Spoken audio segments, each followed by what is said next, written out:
global. Global, adjective. Throughout the world, refers to expanding one's market beyond the immediate area of production. On Saturday morning, Jessie slept in, and even when she opened her eyes at 9:05, she still felt tired. How can I wake up tired? She wondered as she buried her face in her pillow and dozed off. 5 minutes later, she was still awake for real, remembering why she was so tired. Yesterday's lemonade stand had been the hardest work of her life. Face painting, hair braiding, nail polishing. It had sounded like such a good idea. Jessie had been sure that every kid in the neighborhood would line up to buy a cup of lemonade. But that was the problem. Every kid had lined up for lemonade and then wanted face painting and hair braiding and fingernail polishing and toenail polishing. One boy had asked for face paintings on both cheeks, both arms, and his stomach. One girl begged for lots of little braids with ribbons woven in. And the nail polishing. They all wanted different colors and decals, and it was impossible to get them to sit still long enough for the polish to dry. We're going to run out of lemonade, Megan had said to Jessie at noon as the line stretched all the way to the street. Pour half cups instead of full ones, whispered Jessie. It has to last. Jessie and Megan had each made $24 on lemonade, but they'd worked 8 hours to do it. At the end of the day, they'd agreed. A good idea, but not worth it. After breakfast, Jessie pulled out her lockbox and sat on her bed. She kept the box hidden in her closet on a shelf under some sweaters. She kept the key in a plastic box in her desk drawer. The plastic box was disguised to look exactly like a pack of gum. You would never know it was hollow and a secret sliding panel on its side. Jessie unlocked the box and opened the lid. First, she took out the 3 torn slips of paper. There was one for value added and one for goodwill. There was also a new one that Jessie had added last night. It read, profit margin. Sales less all operating costs divided by the number of sales. The result is a ratio. For example, if it cost you $300 to make 100 hats and you sell those hats for $500, the profit margin would be 500 minus 300 divided by 100, or 2 divided by 1. Jessie had lined up all of 3 scraps of paper on the bed beside her. She wasn't sure why she was saving these words, but she felt like they belonged in her lockbox. Next, she took out her lemonade earnings. Every day, Megan had squealed over how much money they'd made. But every day, Jessie had known it's not enough. It's not going to be enough to win. Jessie counted the money. So far, she had earned $40. It was a lot of money, but it wasn't nearly enough. She still needed to earn $60 more, and today was Saturday. Only 2 more selling days before she and Evan counted their earnings on Sunday night. How was she going to sell enough lemonade to earn $60 in 2 days? She couldn't. That was the problem. No kid could earn $100 in just 5 days by selling lemonade. The profit margin was too small. She knew because she'd used her calculator to figure it out last night. On the next page, it has a picture of her calculations for the profit margin, which reads, profit margin for 1 can of lemonade, 8 cups. Sales, 8 cups at 50 cents per cup equals 8 times 0.50, or 8 times 50 cents, and that equals $4. Operating costs. Lemonade cost is $1.25. 8 paper cups cost 15 cents. Add those together and your total operating cost is $1.40. Number of sales. 8 cups equals 8 sales. Profit margin. $4 minus the $1.40 you spent to make the lemonade, all divided by 8 cups, equals $2.60 divided by 8 cups. That means 1 cup comes to 0.32, or 32 cents. So this means that for every 1 cup of lemonade sold, we earn about 32 cents. I get half the profit and Megan gets half the profit. That means I earn about 16 cents for every cup we sell. I need to earn $60 to beat Evan. $60 equals 6,000 cents because $60 times 100 cents per dollar is 6,000. So how many times does 16 go into 6,000? 6,000 divided by 16 equals how many cups I need to sell, and that's 375. I need to sell 375 cups of lemonade. I am doomed. The numbers said it all. There was no way two girls in one neighborhood could sell 375 cups of lemonade. Nobody wanted that much lemonade, no matter how hot the day was. Jessie looked at the money in her lockbox and the page of calculations on her desk. Any other kid would have quit, but Jessie wasn't a quitter. On good days, Jessie's mom called her persistent. On bad days, she told her that she just didn't know when enough was enough. Jessie reached for 10 bright ideas to light up your sails. It was on her bedside table, right next to Charlotte's Web. Jessie's hand hovered. She looked longingly at Wilbur and Fern, watching Charlotte hanging by a thread. But this was war, and she couldn't stop to read for fun. An hour later, she had a new scrap of paper stashed in her lockbox and a whole new page of calculations on her desk. It might work. It could work. But she and Megan would have to risk everything that they'd earned over the past 3 days. And Jessie would have to be braver than she had ever been in her whole life. Jessie carried her lockbox and calculations downstairs. She went into the kitchen and pulled down the school directory, scanning the names of all the third-grade girls from last year. She knew them all, from Evan, from recess, from the lunchroom. Knew who they were, knew their faces, which ones were nice, which ones were not so nice. But she didn't really know any of them. Not enough to call them up. Not enough to say, "Want to do something today?" Not enough to ask, "Would you like to have a lemonade stand with me?" These girls were going to be her classmates. Jessie felt her face grow hot and her upper lip start to sweat. What was it going to feel like to walk into the classroom on the first day of school with all those eyes looking at her? Would they stare? Would they tease? Would they ignore her, even if she said hi? Jessie looked at the names, then slammed the directory shut. She couldn't do it. She just wasn't brave enough. Evan walked into the kitchen and grabbed an apple from the fruit bowl. A cloud of fruit flies rose up in the air and settled again.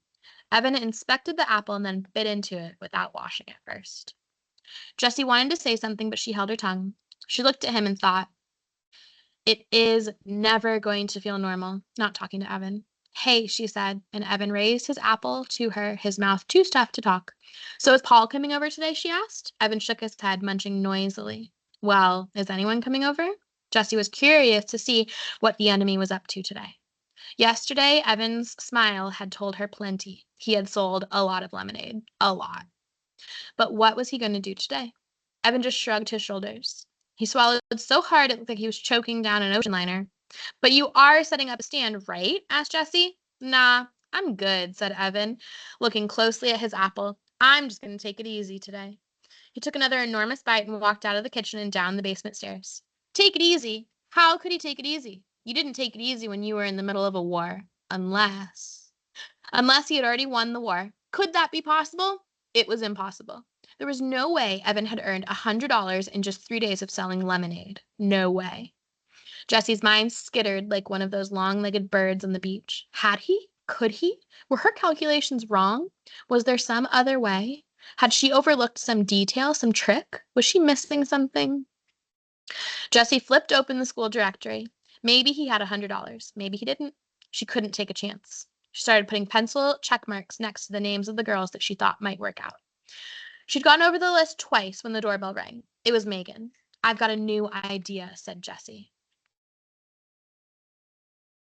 "Aw, not more lemonade," said Megan, sinking into the couch in the family room. "I'm tired of selling lemonade. And it's just too hot. I practically had sunstroke yesterday painting all those faces." "We're done with that," said Jessie. "No more extra services.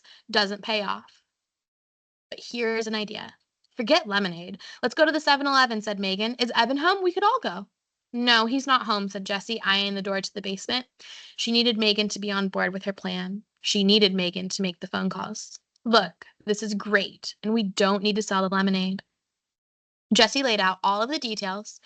She showed Megan the new scrap of paper, which read, "Franchise, the right to sell a company's products and use the company's name and logo in a certain area." Then she showed Megan her page of calculations. At first, Megan buried her head under a pillow, but then she poked her head out like a turtle and started to listen for real. "That sounds like a pretty good plan," she said. "But is it really going to work out?" Jessie looked at her calculations. She'd done them twice. "It should," she said. "I really think it should." She frowned, suddenly not so sure of herself. "It's a big upfront investment and a lot of work organizing everybody. But once they're up, we should just be able to sit back and watch the money roll in." The key is spreading everybody out so that there will be plenty of customers. We'll need at least 10 girls. 15 would be better. That's the whole fourth grade class, said Megan, looking doubtful. How are we going to get them to do this? Well, you could phone them all up, said Jessie. She handed Megan the school directory, open to the third grade page. Me, said Megan. Why me? Because they know you, said Jessie. They know you too. Yeah, but they like you. Megan shook her head. Not all these girls are my friends. Even the ones that aren't your friends, they still like you. Everybody likes you, Megan. Megan looked embarrassed. Oh, everybody likes you too, she said. No, they don't, said Jessie. They really don't. There was an uncomfortable silence between the two girls. Then Jessie shrugged her shoulders and said, I don't know why those girls in my class last year didn't like me. I'm hoping this year will be better. Megan tapped her fingers on her knees. You're nervous, huh? About fourth grade, she asked. Jessie thought hard. I'm worried that I won't make any new friends, she said. You know, that all the kids will think I'm just a puny second grader, and that, she took a deep breath, I don't belong. Megan looked up at the ceiling for a minute. Do you have an index card, she asked. Huh? I just need an index card, said Megan. Do you have one? Jessie went to the kitchen desk and got an index card. She handed it to Megan. Megan started to write something on the card. What are you doing? Asked Jessie. I'm writing a comment card, said Megan. That's something you're going to miss from third grade. We did it every Friday. We each got assigned a person, and you had to write something positive about the person on the index card. Then it got read out loud. She folded up the card and handed it to Jessie. Jessie unfolded the card and read what Megan had written. You're a really nice person, and you have good ideas all the time. You're fun to be with, and I'm glad you're my friend. Jessie stared at the index card. She kept reading the words over and over. Thanks, she whispered. You can keep it, said Megan. That's what I did. Got all my comment cards in a basket on my desk, and whenever I'm feeling sad or kind of down on myself, I read through them. They really help me feel better. Jessie unfolded the index card and put it in her lockbox. She was going to save it forever. It was like having a magic charm. So how about I make half the phone calls and you make the other half, said Jessie. Okay, said Megan, jumping up from the couch.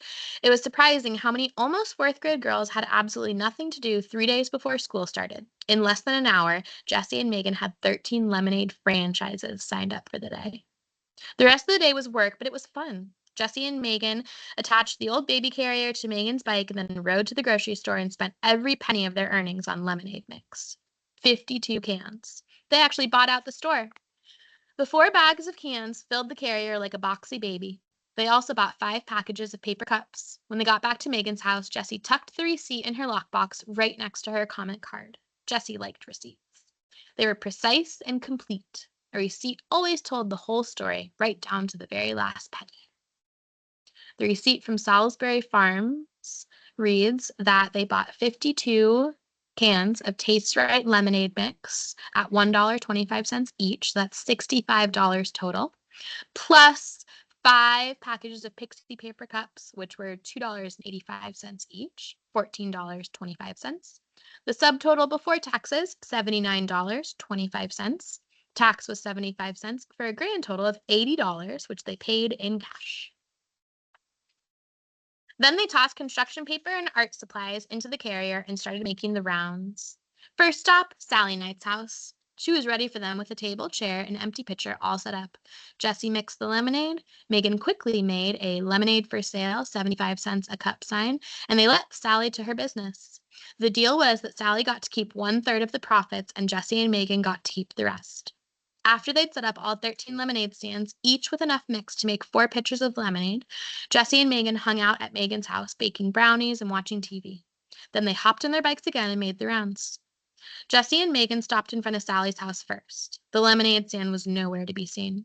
What do you think is going on? Asked Megan. Jessie had a bad feeling in her stomach. Something must have gone wrong. They rang the doorbell and Sally came to the door. Hurry, she said, grabbing their arms and pulling them inside. My mom goes totally mental when the AC is on, the door is open. Where's your stand? Asked Jessie nervously, feeling goosebumps ripple up her arms because of the suddenly cool air. Sally waved her hand. Done, she said. I sold out in like half an hour. It's so darn hot. We made $24 besides tips. Do I get to keep the tips? Sure, Jessie said. Tips! She'd forgotten those on her calculations page. Sally handed Jessie some crumpled bills and an avalanche of coins. $8 for Jessie and Megan each. You want to stay and have some ice cream? Sally asked. Okay, said Megan. And we brought you a thank you brownie, for being part of our team. That had been bright idea number 9. After a bowl of the Moose is Loose ice cream, Jessie and Megan headed out. The story was the same at every girl's house. The lemonade had sold out quickly, and the money just kept rolling in. I can't believe we made. How much did we make? Squealed Megan once they got back to the house. $104 each. Each, shouted Jessie. She couldn't stop hopping from one foot to the other. I've never seen so much money in my life. Jessie was already running numbers in her head, subtracting the $80 that she and Megan had spent on lemonade and cups. Each girl had made a profit of $64. If they increased the number of franchises from 13 to 26, they could each make $128 in one day. If they ran the 26 franchises every day for 1 week, they could each make $896. Jessie pulled out a piece of paper and scribbled a graph. The sky was the limit. Megan pretended to faint when Jessie showed her the graph. What are you going to do with your money? She asked from the floor. Win the war, thought Jessie. Oops, she couldn't say that to Megan. Megan didn't even know about the lemonade war. After all, Megan liked Evan. Jessie suddenly wondered, if Megan knew about the war, whose side would she be on? All at once, Jessie felt as if Evan were a hawk circling above, waiting to swoop down and snatch Megan away. Oh, she was so mad at him. He deserved to lose everything. Is $104 enough to win? Wondered Jessie. Surely Evan couldn't have earned more than that. Still, better safe than sorry. She would work all day tomorrow, Sunday, selling lemonade. So, said Megan, what are you going to do with the money? She was kicking off her sneakers and fanning herself with a magazine. Jessie said, I'm going to donate all my money to the Animal Rescue League. Megan stopped waving the magazine. Oh, that is so nice of you. I want to donate my money too. She dropped the magazine and started shoving her money toward Jessie. Here, give mine to the Animal Rescue League too. On the card, just put both our names. The money came at her so fast, Jessie didn't know what to say. There it was, $208. $208, all in her hands. She had won. She had really and truly won the lemonade war. Just promise me one thing, said Megan. No lemonade stand tomorrow, okay? Okay, said Jessie. She didn't need a lemonade stand on Sunday if she had $208 today. My dad said tomorrow is the last day before the heat breaks, said Megan, so we're going to the beach for the whole day. Want to come? Sure, said Jessie. Maybe Evan wants to come too, said Megan. Jessie shook her head. No, Evan's busy all day tomorrow. He told me that he's got plans.